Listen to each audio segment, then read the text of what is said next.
Hey, everybody, welcome. It is time for our Tuesday live stream. If you don't already know, every single Tuesday we go live in our VA Savvies community over on YouTube. We hang out and we just talk to you guys. And I am crazy excited for today's live stream because I'm joined by a really phenomenal person. I'm about to bring her up onto the screen, but her name's Katie Day. She is our Chief Marketing Officer here at the Virtual Savvy. She is one of the most bold, brave, hilarious, incredible people that I know. And I just know that you guys are absolutely going to love her. She told me that I can only bring her on the screen if I play some epic party music. So I just Googled something and I don't actually know what's about to play, but we're just going to do it. And we're going to go with it. Here we go. Are we ready? Katie Day, here she comes. Here she comes.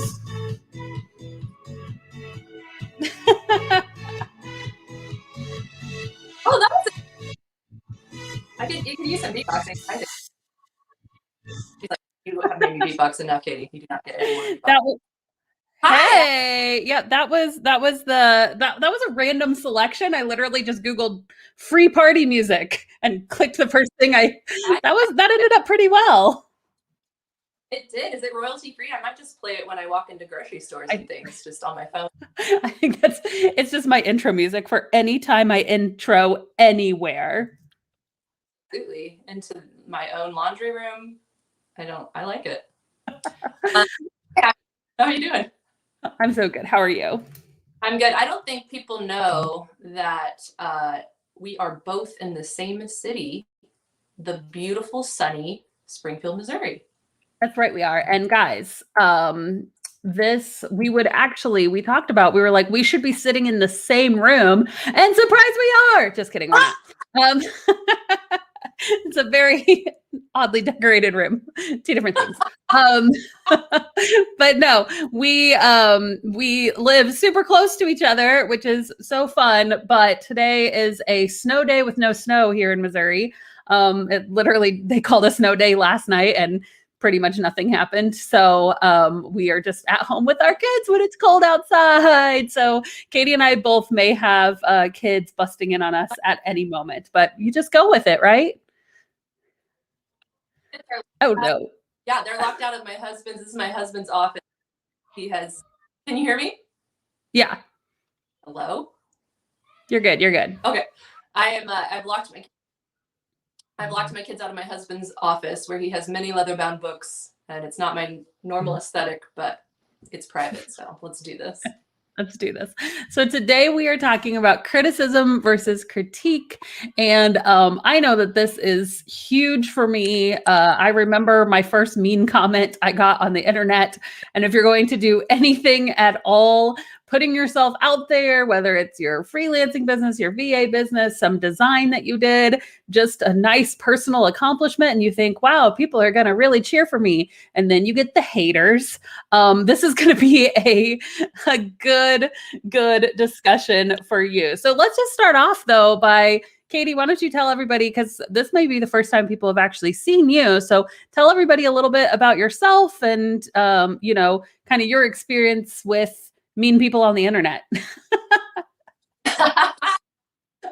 well, before I talk about me, I have a moment where I have a microphone and you give me a platform, and I'd kind of like to talk about you for a second. And I don't think you can stop me. Can you? I could remove you from the screen, but no, I won't. I'm going to turn my light over. Yeah, here's what I'm going to say about America's sweetheart, Abby Ashley, as I call her. She is the real deal. And I'm so excited because we just had our launch. We have over 500 new students. And to me, I should just be excited about like metrics, and that's good for business. I'm so excited that 500 people get to know you, Abby, because you are the most encouraging person. You have so much wisdom. And I'm not just saying that. I know Abby in real life. She's the real deal. And so this topic came out of just like a normal conversation that Abby and I just had over coffee. And it happens to, I think it'll happen to be useful for you guys too, but I also was just like, we need to talk about this because this is a really good convo. So I have things to say, but I also want to make sure that you guys all hear what Abby has to say on this too, because she's the real deal, you guys. And then as for me, my background is in marketing and graphic design, but I also have a bajillion hobbies, and a lot of them have to do with improv comedy, acting, theater, stuff like that. So as I said, creativity is scary anyway. Starting a business is terrifying, and show business is brutal. It is brutal. Anytime you're going to actually put your face in front of people and there's a comment box, I mean, it's a scary, vulnerable place to be. So that's a little bit more about my background.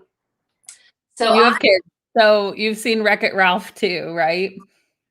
Where he goes into the room. Have you seen the second Wreck-It Ralph? Well, he goes in and there's all the comments of all the people scrolling. He's like, oh, look at what these nice people are saying about me. And then they're like, this guy is a loser. And I'm like, I feel for you, Wreck-It Ralph. I feel for you. I call him Ralph personally. I don't even call him Ralph because I'm sensitive. And I would also like to point out that the reason I'm qualified to talk about this topic is because I'm not one of those people who are like, you know what? I don't really care what people think. I just kind of do what I want to do. And I care so much what you think about me. I desperately want you to like me. I think in my younger years, if I had a choice between like finding out that someone had talked about me behind my back and like being mauled by a tiger, I'd be like, I think I'd take the tiger, and I meant it. So it's been a journey and it's been a muscle to develop of trying to get past that terrifying moment of what people think. So I have a little story for you. Okay, little story time. Story time. Okay. So in this comedy world, I got an audition to be essentially a cooking show host, which I don't cook, so acting, and a spokesperson for this recurring role for this online campaign where they sold their whole product was frozen potatoes. So think like the freezer section, prepared hash browns and French fries and sweet potatoes and stuff like that. Okay. Okay. So I was the final three. There was two like what I would call like typical looking spokesperson, perfect body and all that. And then there was me. And I was 8 months pregnant. And I was like, I'm not even really sure. I don't know. I really, really got in my head about it. And I was roasting myself. I was being my own troll, being like, I'm not sure they want the 8-month huge pregnant person to be the rep for potatoes. Like, I feel like it's just kind of asking for some fat jokes here. But weirdly, they kind of liked the improv I brought to it. And they thought, let's do a little more comedy. We'll add comedy. So I got the job.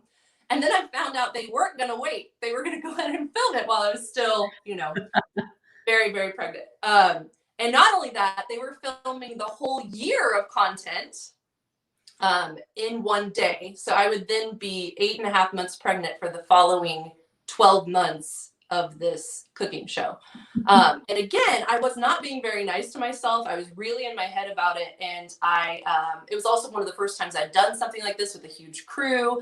But I did want to do it. I do love acting. I do love creating in that way. So I was really at war with myself, but my negative self-talk was thinking, number one, they picked the wrong person. Number two, if you pull this off, which you won't, the best case scenario is this is then going to get put on the internet and someone's going to call you fat.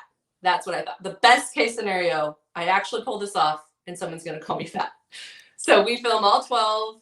I did enjoy making it. I do think it was a good product, but that bell, like, who do you think you are? You're an imposter. You're not good enough to be here. They picked the wrong person. They picked the wrong person. They picked the wrong person. Mm-hmm. So it gets published. And here's the part of the story, right? Where I realized that I was beautiful all along. And all of the comments said, she looks lovely. She looks beautiful. How cool to see a pregnant woman do this. Go.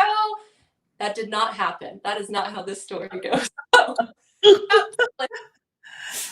And I'm like, hey guys, sharing it. Hey guys, come look. Within 5 minutes, one comment said, I should have written it down.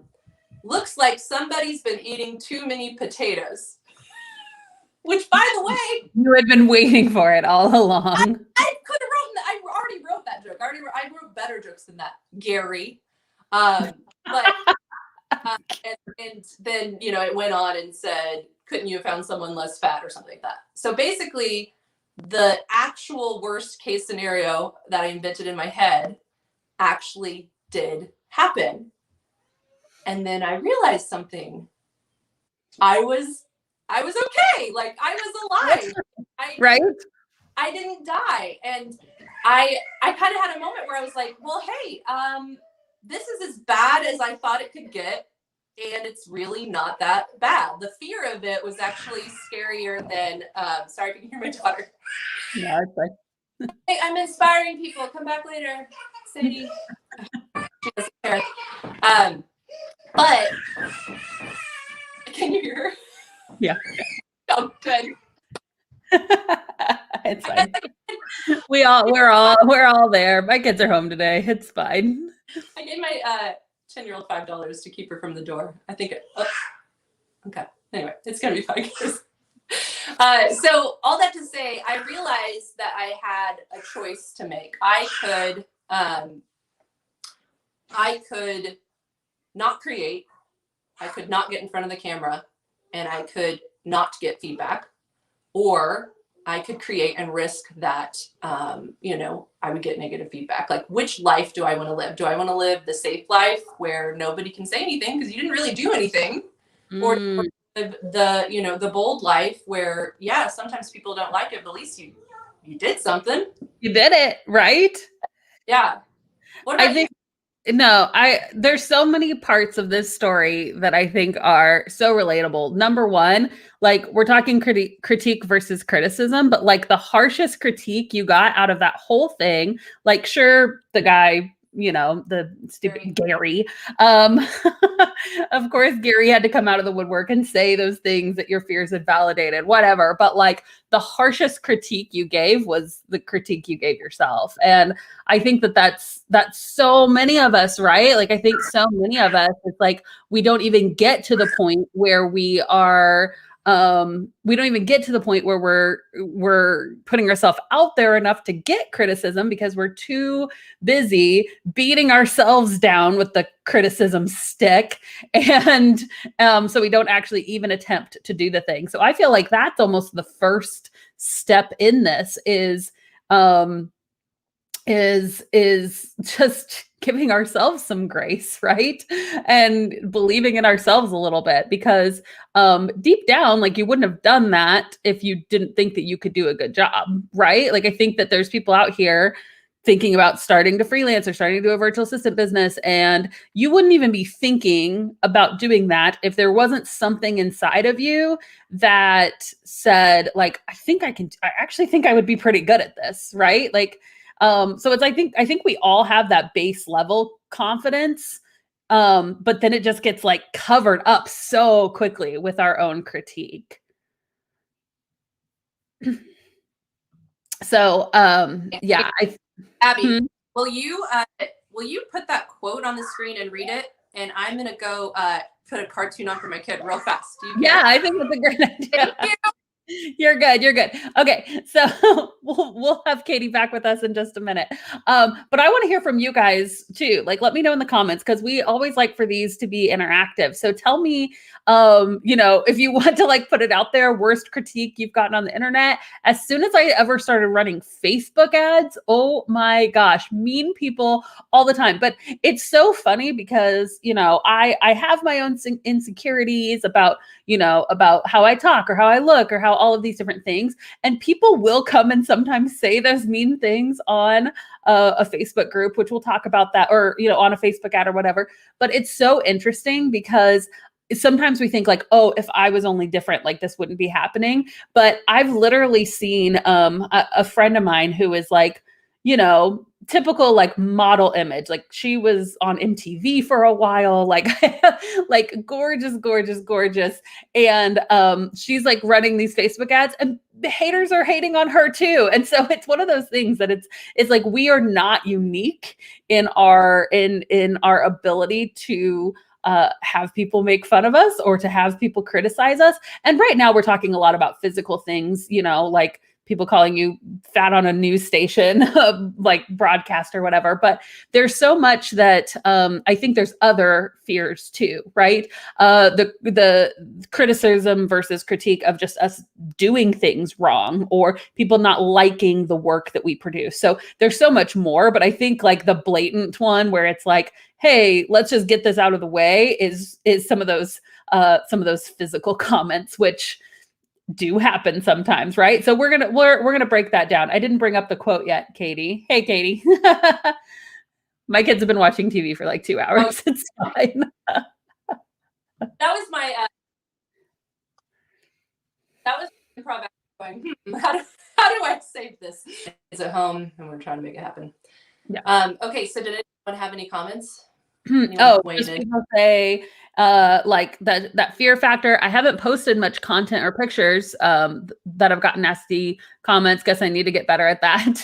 So part of like am I putting myself out there enough? I mean, you don't your Facebook ad for your VA services don't need to be you in a bikini or anything. It could work. I'm not saying let's get creative in marketing here, but you know, I think there is just that element in general of, and I love what you said too, Katie, about like the worst thing that happened, because that is kind of my mentality in life is kind of like, I'm going to do bold things, but I always in the back of my head, I have to go to worst case scenario. I remember when like COVID came up and Rob was like, my husband, Rob was like, man, this really stinks. Like we could be in here for months. And I looked at him and I was like, I'm preparing myself for 2 years. He's like, what do you mean? I'm like 2 years. We will be stuck in our house and not able to leave for 2 years. And he's like, I can't do that. I was like, I just have to mentally go there. Right. And so while we're going on year 2 right now. We haven't been completely stuck in our house.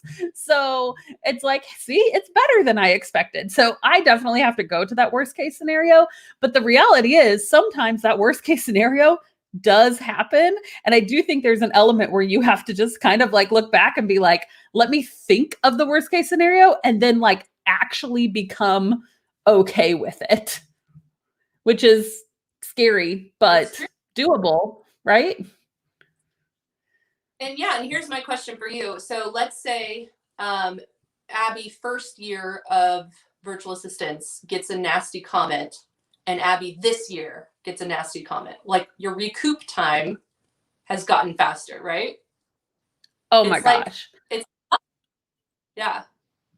It's funny. Like, I don't know. One of the things, so we were talking about like the need for people to like us. Okay, guys, this is my like need for people to like you story. I won't go too in depth for obvious reasons, but my family actually a few years ago went through a lawsuit situation. It was incredibly uncomfortable and unfair, and it ended up in our favor. Like it all worked out fine, but it was kind of a long, drawn out thing. And literally, the hardest part, and the people close to me will make fun of me so bad, but the hardest part of the whole thing wasn't the fact that like financially we were getting sued or whatever. It was that someone didn't like me. Someone disliked me enough to sue me. It was like, what? I'm a nice person. Like, and like that's so sad, but it's true, right? Like there's and you know, like I said, it all worked out. Worst case scenario was not that bad at all. And everything ended up in our favor, but it was just really interesting that was like the fear that kicked in, was just like this need for people to like me. And so I do, you were asking about like over time, it's crazy. So during that season, that was really, really hard for me, honestly, just dealing with the people pleasing part of myself. And I'm a praying person. I don't know if you guys know that about me, but I was praying one day and I felt so strongly that God was basically telling me, and he said this exact thing to me. Okay, he said, if you're going to do big things, you have to develop tough skin. Hmm. And that was like life changing for me because I would not consider myself a person with tough skin. Like, that is not like, I don't think that's how my friends would necessarily describe me. But it was like, it's like you have two options here, right? Like, you could play it safe and you could do the easy road and you could, do small things, or you could do big things and face some criticism along the way. But it's worth it to do the big things, right? So that's kind of that has helped me. So you're like Abby then, Abby now. I think the biggest thing for me is that is just always in the back of my head. And somebody in the comments too was saying, Suzanne says, in starting this business and in my other job, I hear that negative self-talk in my head. So I start putting positive self-affirmations on my mirror. I read them every morning. I think that is so amazing. Because again, instead of like speaking the negative talk to ourselves, you're going ahead and preemptively putting the positive talk in there. But that's one of the big things that I say to myself over and over and over and over. You want to do big things? Develop tough skin, develop tough skin. And I feel like over time, like that has happened just from me, saying that over and over to myself, just be like, all right, this is part of me developing tougher skin. Yay. Yeah. And then here's where it's really cool and tricky. It's on the bottom of our screen right now, criticism versus critique. So the thing about developing tough skin is you and I both praying gals and believe we can get better. We have growth mindset. We think we can improve. Okay. So then we don't want to be so tough that we become cold and that Yes. we don't let anyone affect. Totally. So, there is that line between, okay, this is straight up criticism and it's not helpful. And this is actually helpful, even though it feels a little painful because it means you could be better. But this is actually here to help me. And I actually really want to grow. And Abby, I think you are like the model of that. I have heard it in like your everyday life where you were like, oh, well, actually, that was really helpful. They said that because it made me think, oh, I'm doing this slightly wrong. And then it improved. And I'm like, oh, listen to that lack of pride, just going, oh, this is really helpful to me, even though it, it's not like we're walking around wanting 100% of people to be like, you nailed it. No room for improvement. It's just that you're and that's also a must. Mm-hmm. Hello. Oh. We're fading in and out a little bit, but we are. I got the basic gist of it. So thank you, number one, for the compliment. And I do. I mean, it was. So I was in speech and debate in high school, and one of the things that we would have to do, and I hated it, but it was so good. And I feel like that's so many things in my life, right? Like I hate this and it's so good. I started like weightlifting and I'm like, I hate this and it's so good.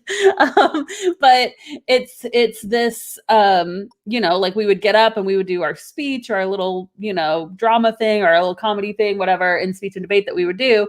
And then first of all, like my coach would give me feedback. Here's some good things, but there were always things to improve too. And I'm like, all right, listening. But then he would actually record us and we would have to go and watch it ourselves, which again, back to being like our own worst critic. That was the hardest thing, was to go back and watch it myself and be like, all right, here's the areas he didn't even say that I need to improve, but also recognizing, okay, I think I actually did this pretty well. And this is even a good tip, you guys, for like your discovery calls, right? Ask clients, especially in the beginning days, if they mind if you record your discovery calls so that you can go back and make sure that you don't miss anything. But as you're going through and watching the recording of your own discovery call, it is scary, but it is one of the best things you can do, because it is there.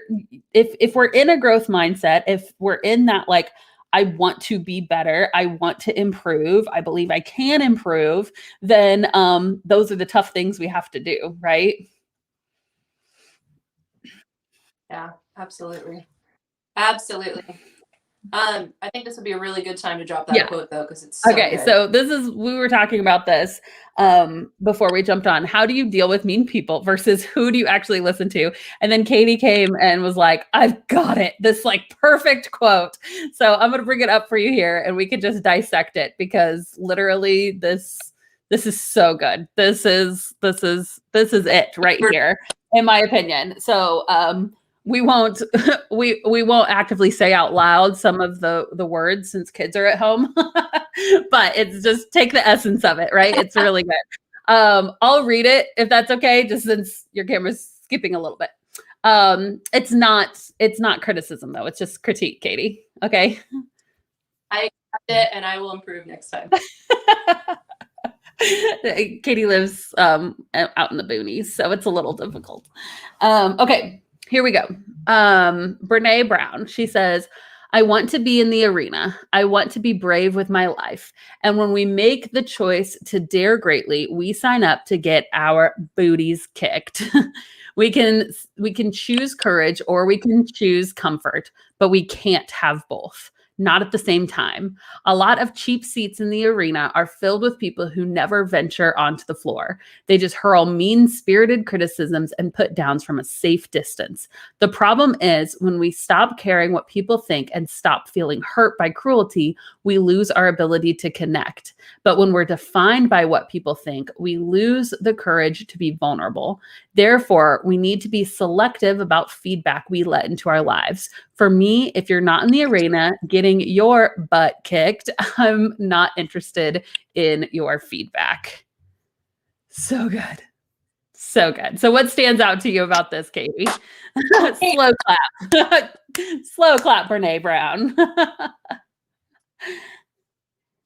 I mean, that's it in a nutshell, but I love the last line. If you're not also in the arena, I'm not interested. I'm sorry. Like, you're not putting yourself out there. You're not making anything. You're not being vulnerable. So don't tell me how I'm doing it wrong.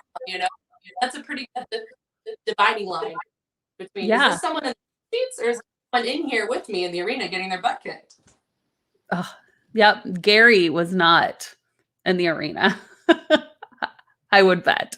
It wasn't. I think we should also pause for the Garys. Abby and I also, this came up in our organic coffee chat, but I want to put it in here too. I teach my kids this, and I truly do believe this, that, usually a very happy, content person isn't on the internet calling people names. So the phrase hurt people come to mind. And, to me, when I do meet a Gary or someone from the cheap seats hurling, I don't just see someone who's hurling something and trying to be mean. I see like a hurting person that doesn't know what to do. So if you can imagine Elsa from Frozen, what melts the ice? It's love. I like all the Disney references in our conversation.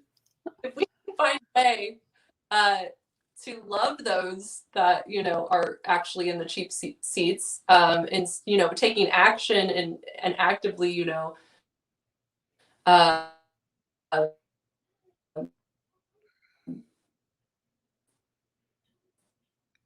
yeah, not just being hurt, but actively praying and loving them. Yep. Sorry. I got it. I got most of it though.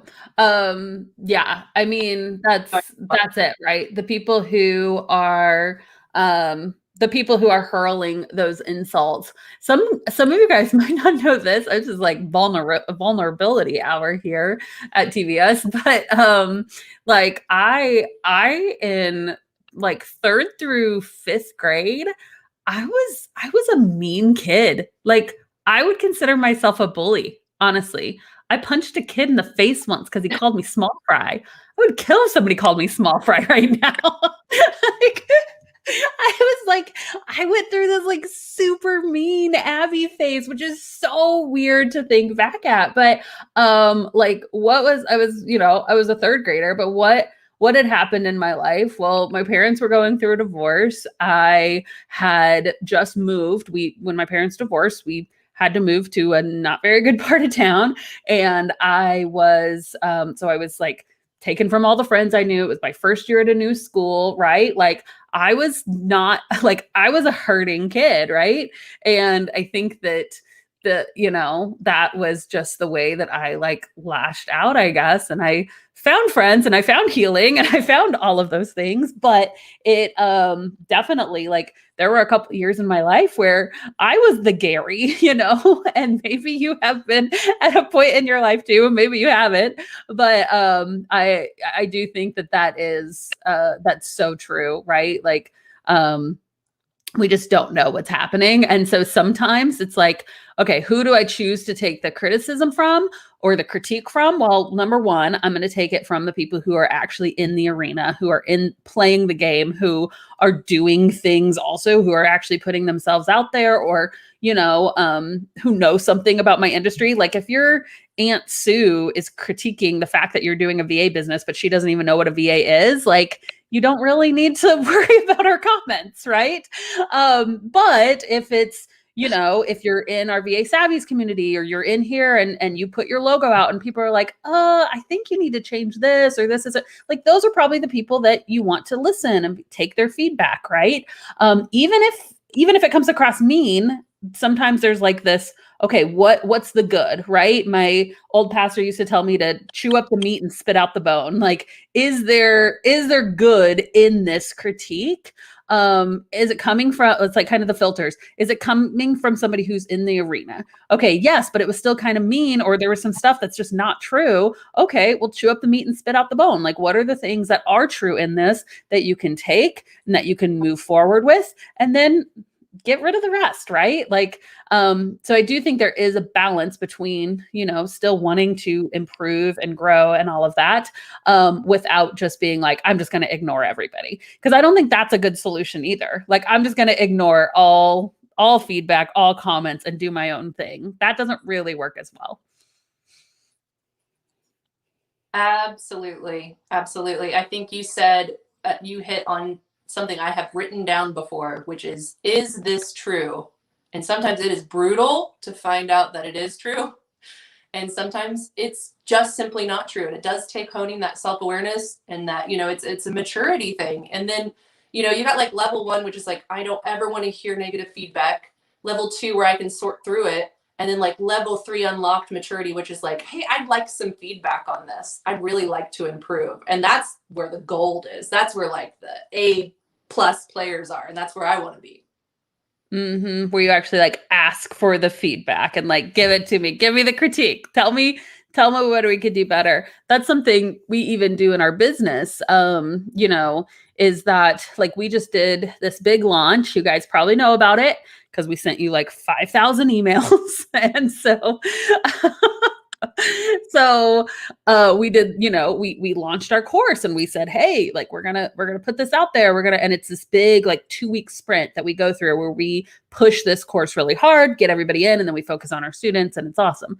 So, but what we do, we always do a launch recap meeting, and what we do is what went well, what did not go well, and what are like ideas for next time, right? And like, what are the changes that we're going to make? And I feel like there's so many areas of our lives that we could do that with, right? So like your first discovery call, what went well? What didn't go well? What am I going to improve upon next time, right? My, launching your business, telling everybody about it, like whatever big thing that you're doing, your first podcast interview, your first whatever.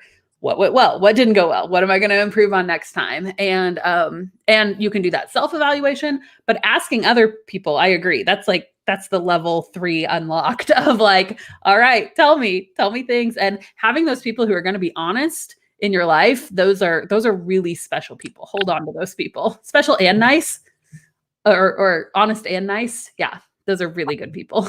It's true. And I want to be one of those people.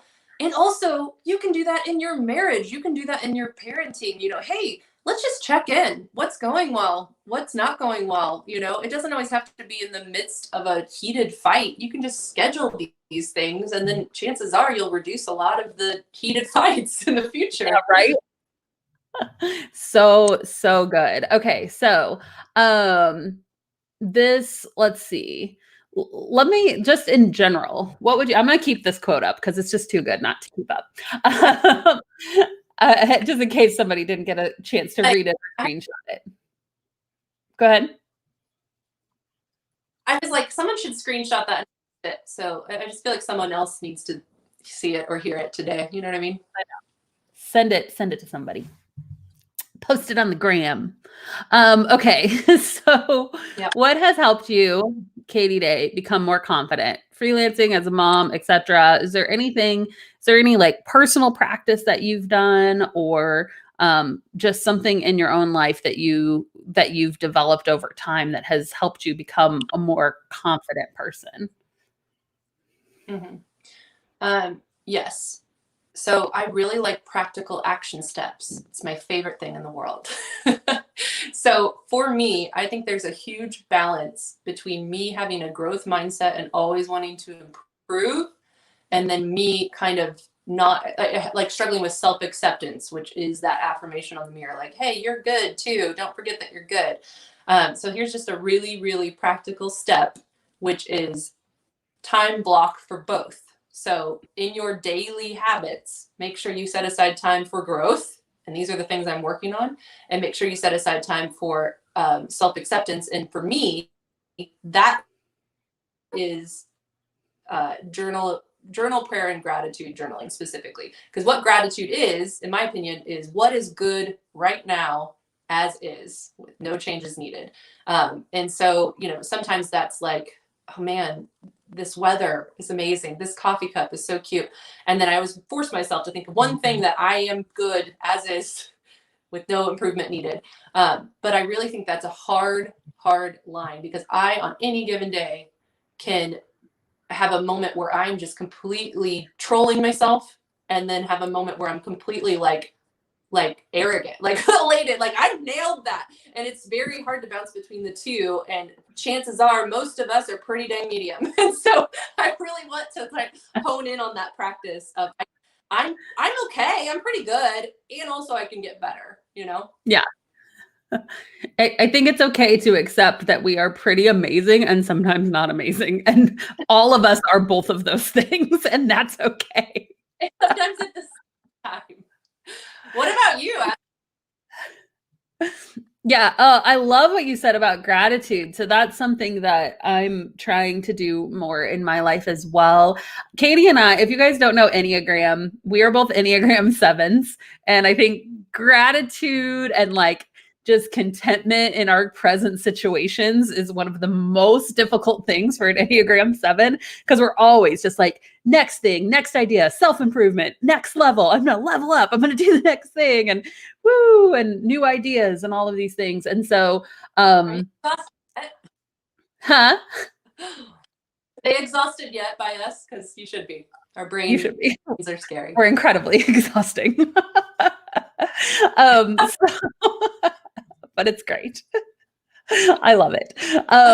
So yes, one of the things that that a lot of times, like, I consider myself a pretty happy person, but I can really go down these negative paths of being discontent or unhappy, or looking at too many houses on Zillow because my house I bought 2 years ago is suddenly not good enough anymore, or whatever. Like, I can start to go, or not warm enough. That's my biggest thing lately. I'm like, why do I live in Missouri? It's so cold. I want to move. And it's just like, okay, one of the best ways to combat a lack of joy or discontentment is with gratitude. Like, it is the best weapon you have.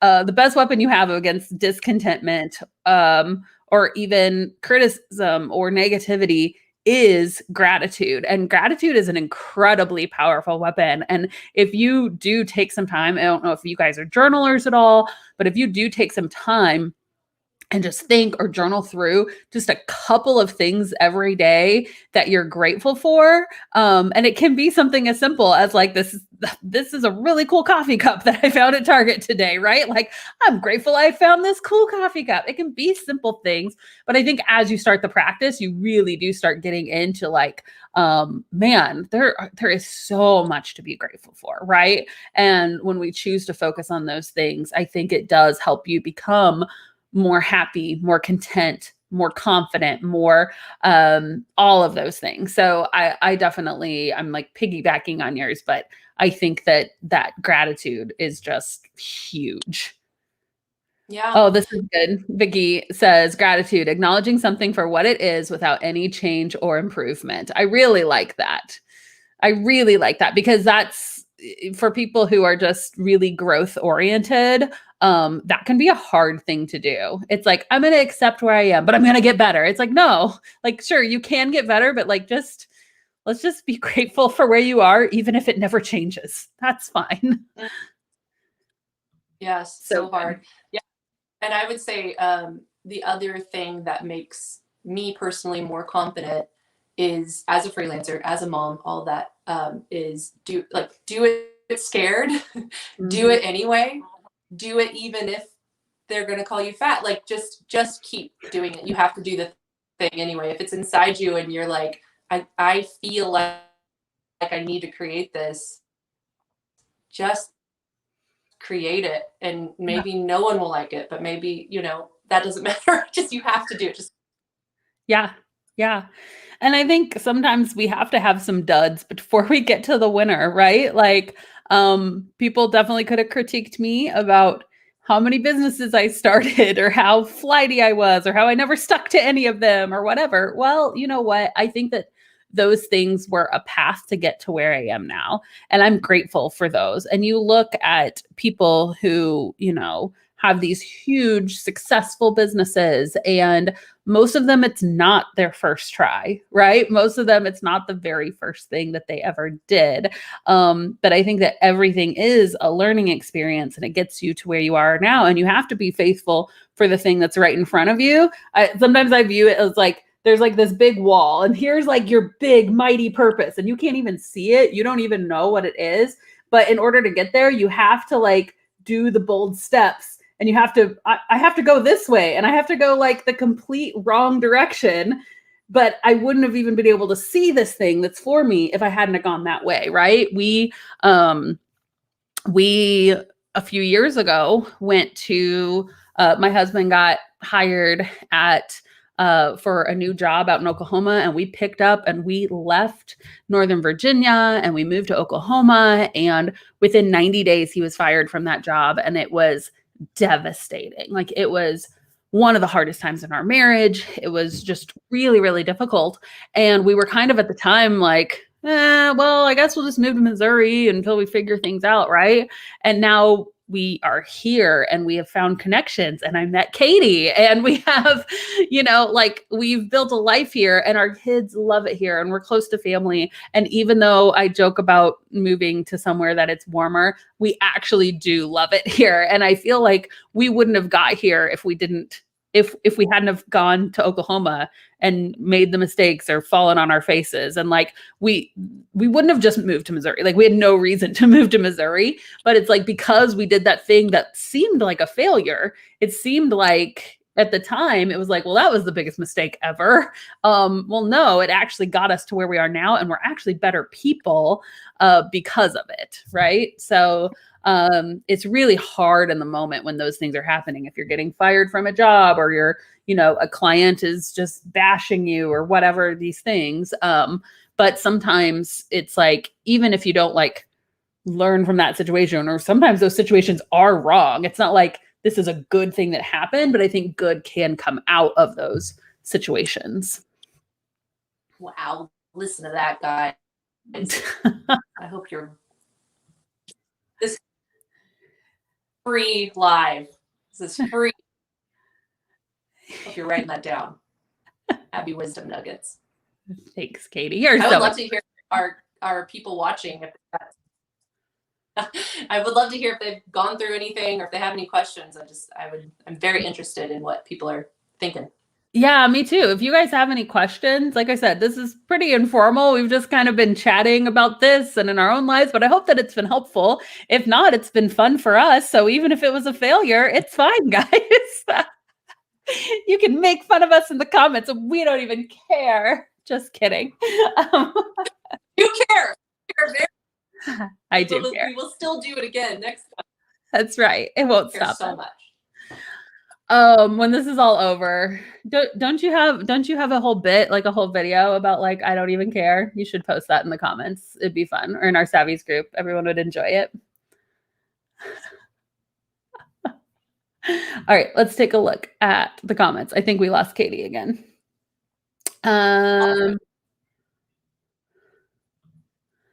Here we go. Jillian says, when I'm not sure about where to aim my when I'm not sure about where to aim my efforts, I remind myself that progress toward any goal will not detract from other goals. At the worst, you'll get life lessons that will help you along the way. At the best, it will boost you towards your best life. Oh, so good, Jillian. You should be a life coach. That was some good advice. I love it. Only Katie freezes in the best pose. It's so true. How does she look so pretty even when she freezes? I'm going to take her camera down for a second until I see that it comes back up. Let's see. This is a good question. Pam says, when someone is hounding you with negativity, a persistent, nasty client, how do you make the decision to endure and get the job done versus turning them loose or shutting them down? So this is just a personal thing for me. If someone is not going to respect me or make me feel terrible, again, I think that it's the difference between if somebody giving you critique and are you just being like a little sensitive to the critique, or are they actually like being mean-spirited? If somebody is like a little nitpicky and a little critique a little bit, I think you have to assess your personal level and be like, okay, this is making me better. Like they expect a lot, but it's making me better as a person, to like live up to these expectations and to try harder and to do more. I feel like there's a difference between, that's somebody that is kind of making me better along the way, or if they are, like you said, persistent nasty. Persistent nasty is not on my list of qualities that I want in an ideal client. So I think that that it would be like a no, no, I'm just not going to work. If people are making you feel that way, like you get to choose not to work with those people, and that's one of the amazing things about running your own business. So if those two if those adjectives is really how somebody is treating you, persistently nasty, out. I don't think it's good for us to work together anymore, would be how I would approach that. Any other questions that you guys have? I think Katie's back with us. Hey. Maybe. Oh my goodness. Okay. I think. Hello. And from my perspective, I've always.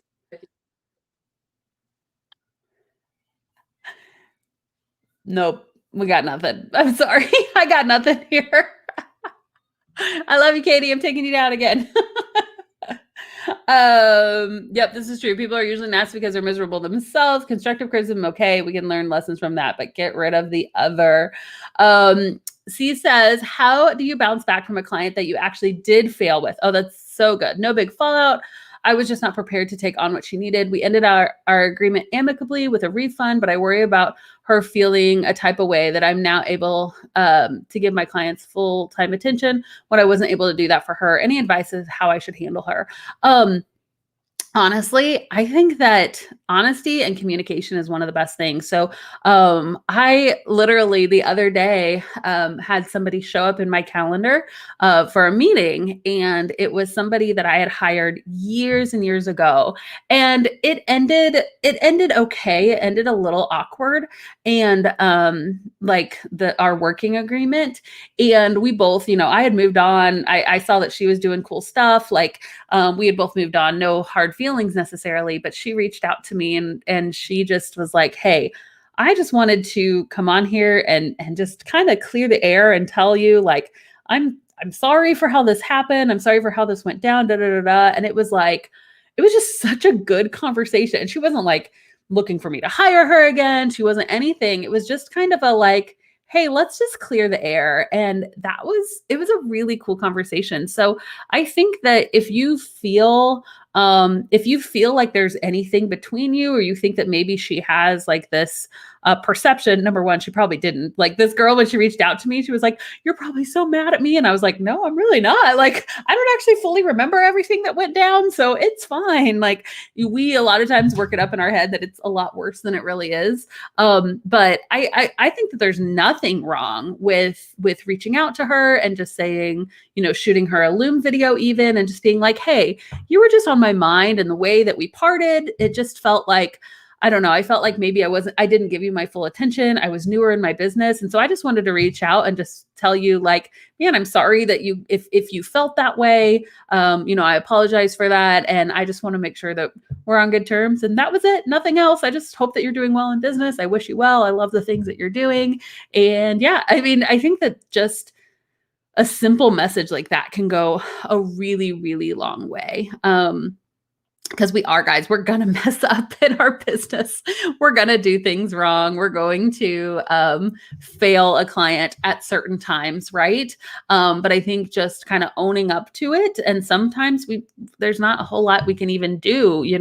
That was part of us learning how to be better, and so just thanking them for their patience or their kindness or any of those things, and just I don't think there's anything negative about reaching out to that person and just kind of telling them how you feel.